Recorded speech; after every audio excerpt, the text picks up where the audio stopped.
Um tema polêmico e instigante surgiu com o mundo virtual das redes sociais, chamado de herança digital. Os eventuais bens econômicos, digitais, imateriais ou existenciais de uma pessoa e sua memória podem se enquadrar na lei de sucessões? Qual o tratamento vem sendo dado pelo mundo jurídico? Esses são os principais temas de hoje do Pensamento Jurídico, uma produção da Associação dos Magistrados Mineiros, a AMAGES. E para falar sobre o assunto, nós vamos conversar com o juiz Hélio Martins Costa, que é titular da Vara de Família e Sucessões da comarca de São João del Rei, no Campo das Vertentes de Minas Gerais, aqui a cerca de 180 quilômetros da capital mineira. Doutor Hélio, obrigado por nos atender e prazer falar com o senhor aqui mais uma vez no Pensamento Jurídico. Orion, um prazer é sempre nosso, é uma alegria revê-lo e estar com vocês novamente aí nessa oportunidade. Muito obrigado. E a você que nos acompanha, por favor, inscrever-se no canal da AMAGES no YouTube e enviar suas sugestões e comentários que serão muito bem-vindos. Doutor Hélio, gostaria que a gente começasse a nossa conversa aqui, o senhor explicando para a gente o que é isso, herança digital, quais os itens que compõem essa herança. Estamos falando, naturalmente, imagino, de contas de e-mails, contas em aplicativos, assinaturas digitais, milhas de companhias aéreas, criptomoedas, fotos, vídeos, entre outros, não é isso? Orion, é o seguinte, para a gente compreender o que é herança digital, a gente tem que passar primeiro pelo conceito do que é herança, né? E herança é o acervo patrimonial de uma pessoa que é transmitido aos seus sucessores, né, por vocação hereditária ou por instituição testamentária, por ocasião de sua morte. E quando a gente fala em patrimônio, a gente tem que entender também como sendo, né, um conjunto de direitos e obrigações que é atribuível ao seu respectivo titular. Aonde é que a herança digital entra nesse aspecto aí? Nós temos que considerar aí a herança digital sobre dois parâmetros. O que envolve o aspecto personalíssimo e existencial, e o outro que envolve o aspecto patrimonial, para a gente distinguir aí o que é efetivamente transmissível, suscetível de transmissão quando iniciada a sucessão. Nós temos aí como itens, né, como elementos integrantes da herança digital, vários, né? Contas de Facebook, de Instagram, Twitter, YouTube, negócios realizados de forma digital, como das criptomoedas, das moedas digitais, né? Contratos diversos que são feitos a nível virtual, como, por exemplo, aquisição de ambiente de reprodução de música, contratação, como acontece muitas vezes, para você instalar um ambiente de armazenamento de arquivo, como, por exemplo, armazenamento de foto, né? As nuvens, que é um contrato que é remunerado e é uma obrigação que depois tem que ser discutida dentro da questão patrimonial, né? Então, nós temos aí uma série de ambientes, né, de situações virtualizadas, né, digitalizadas, que vão constituir esse acervo cuja discussão hoje começa a assumir uma proporção aí bastante complexa no sentido da sua destinação com a morte do seu titular. Tá?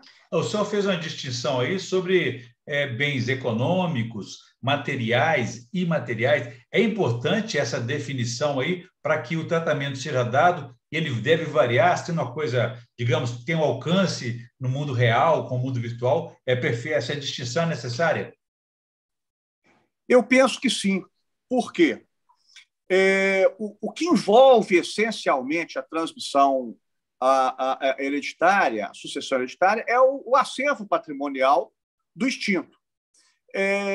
Existem aspectos dentro da atividade digital que elas são eminentemente existenciais, ou seja, elas dizem respeito apenas ao seu titular, como, por exemplo, mensagens, arquivos de fotos, de memórias, entendeu? Que, na verdade, dizem respeito à vida íntima da pessoa.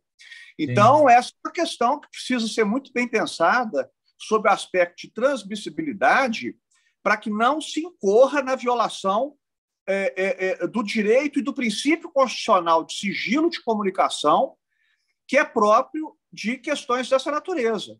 Tá? Uhum. Agora, quando você fala numa conta digital, por exemplo, no Facebook, né, um blog, que envolve aí um número imenso de seguidores, que envolve aí um aspecto financeiro e econômico de grande repercussão, porque, evidentemente, quando um blog, um influenciador digital, ele tem muita visibilidade, essa visibilidade é um caminho para o marketing.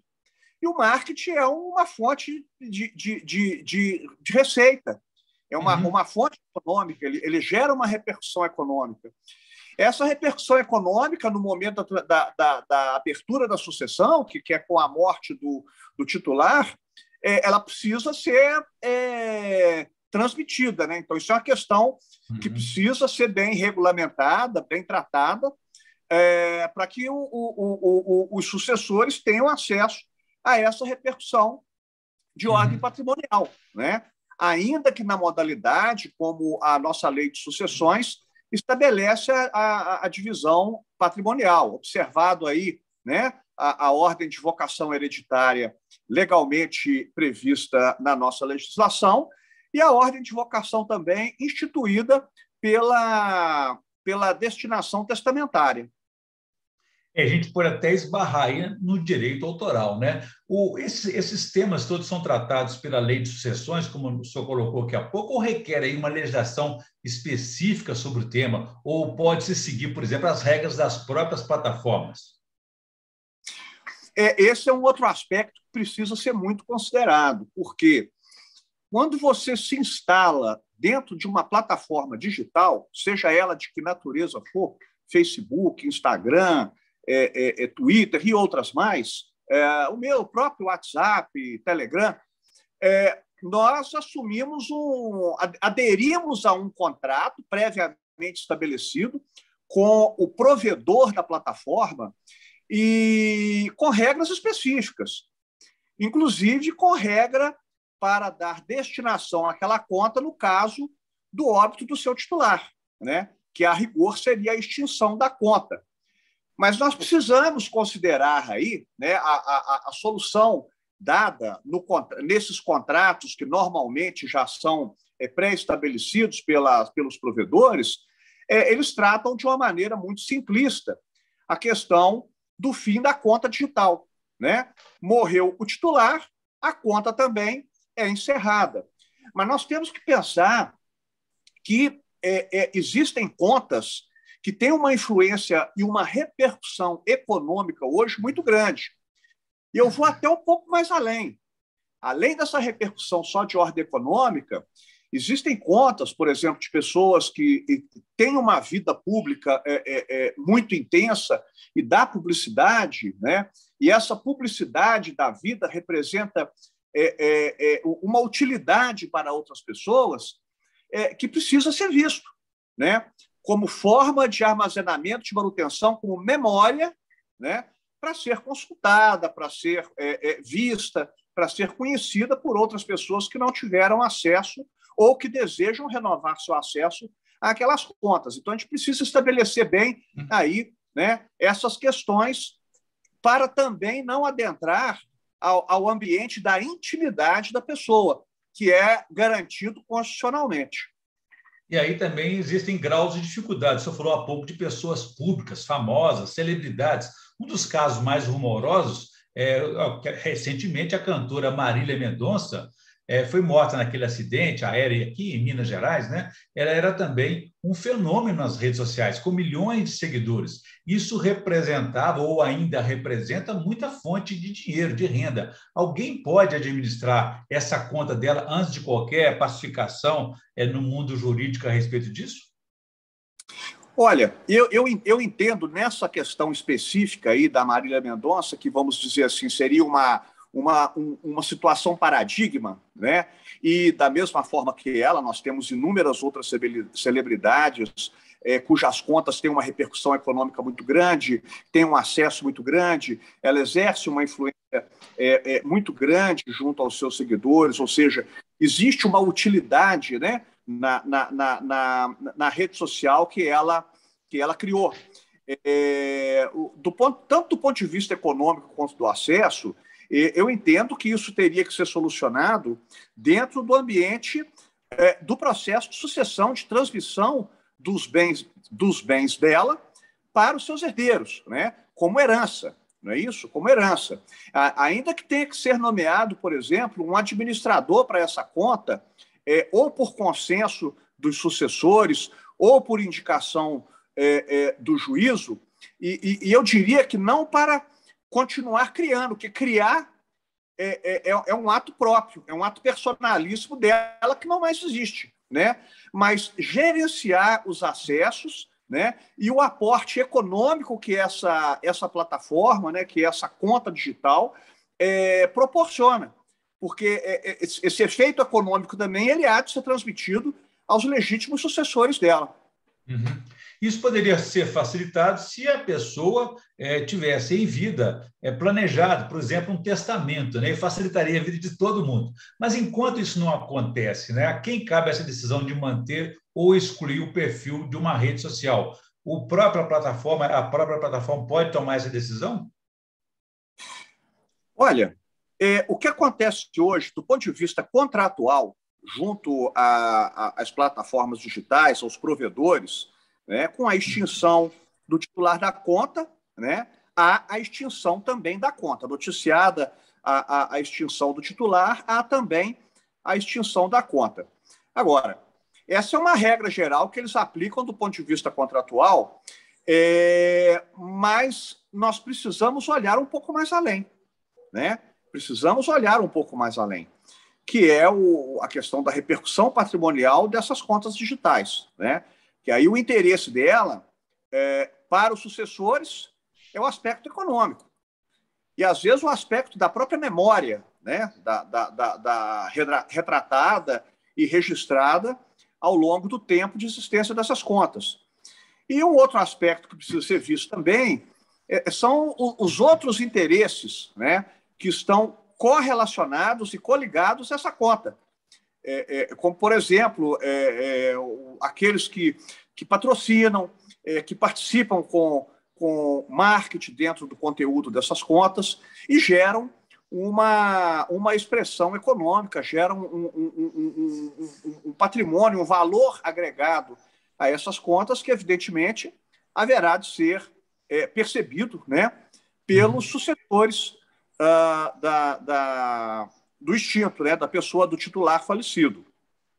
Nós temos hoje, dentro do nosso regramento jurídico, uma lacuna, verdadeiramente, a respeito da especificidade da transmissão dos direitos digitais, ou dessa herança digital, desse acervo patrimonial e também não patrimonial das contas digitais, que em determinados casos ela assume, como, por exemplo, o caso da Marília Mendonça, assume uma proporção gigantesca.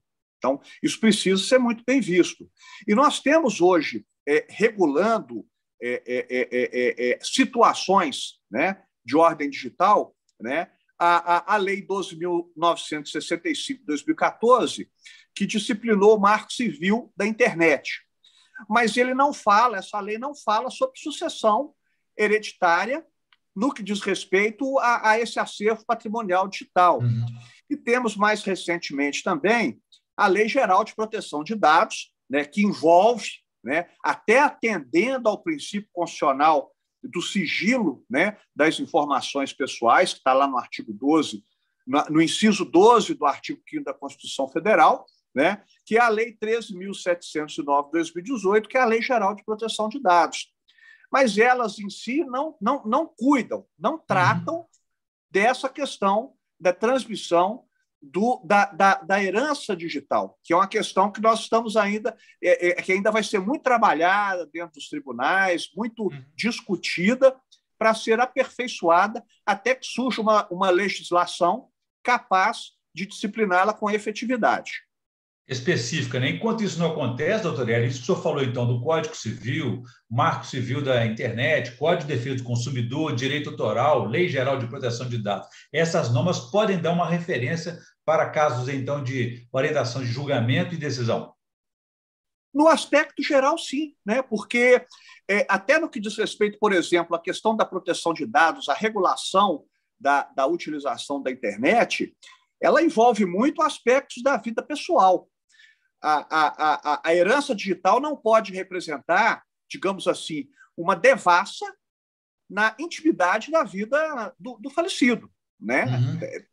Por isso existe, inclusive, questões contratuais que já são previamente pactuadas, né? Quando se cria uma conta digital, quando se cria uma conta virtual, né? Exatamente para preservar esses dados, para preservar, por exemplo, a criação que é própria do, vamos dizer assim, do blogueiro, né? Do influenciador digital. Quer dizer, essa normatização ela trabalha toda em cima dessa proteção da informação, né? Da comunicação. Quando nós falamos de ambiente virtual, quando nós falamos de ambiente digital, nós estamos falando de uma poderosa ferramenta de comunicação, de uma poderosa ferramenta de divulgação, e que, por sua vez, é uma ferramenta influenciadora, né? Eu poderia citar aqui inúmeros episódios históricos recentes aí que fazem da internet, né, das redes sociais, um marco de influência extremamente efetivo hoje na vida das pessoas.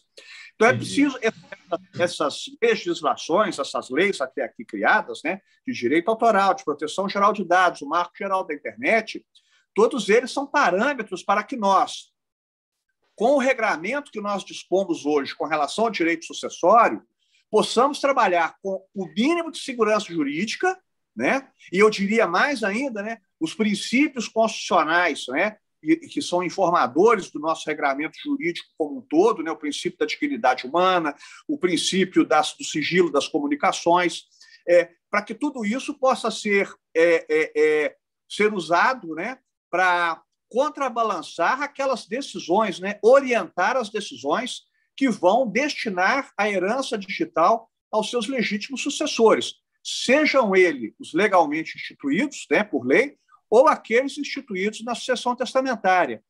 E aí eu abro um parênteses, que essa semana, inclusive, lendo a respeito, né, já há uma corrente que sustenta que a melhor destinação hoje do acervo digital seria a instituição da destinação testamentária, né, porque ela representaria a manifestação de vontade do testador, né, para dispor daquele conteúdo para depois da sua extinção, né? Isso aí seria, na verdade, uma pá de cal, né, em todo e qualquer celeuma e conflito, quer dizer, pelo menos em tese, né, porque celeuma e conflito pode surgir de tudo, né? Até aquilo que está muito bem regulamentado. Mas seria uma forma de disciplinar, né, essa transmissão, porque seria um estabelecimento de vontade dele com relação àquilo que é pessoal. Como é que eu pôr do meu acervo pessoal, patrimonial ou existencial para depois da minha extinção? Então, o testamento hoje é visto como um caminho para solucionar essas questões. Muito bem. Doutor Hélio, nós estamos na reta final da nossa entrevista. Eu queria trazer para o senhor dois casos aqui, já que o senhor falou em conflito, celeuma, trazer uma controvérsia, né? Nós temos duas decisões que são controversas. Em São Paulo, um caso específico de uma mãe que perdeu porque havia uma autorização da filha de exclusão da conta em caso de falecimento dela. Ela tentou processar até o Facebook e não conseguiu. E na Alemanha, uma outra decisão, um caso também conhecido como o caso da garota de Berlim, né, no qual o Tribunal Alemão Superior teve um entendimento diferente, até para ajudar a desvendar a morte de um jovem, se era acidente ou de suicídio.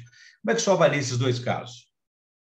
Olha, são duas questões realmente muito semelhantes, envolvendo, inclusive, duas jovens, né? Uma falecida em São Paulo e a outra em Berlim, num acidente de metrô. O que acontece? Nós temos dois contrapontos. Aí você perguntar, qual que é a decisão mais acertada?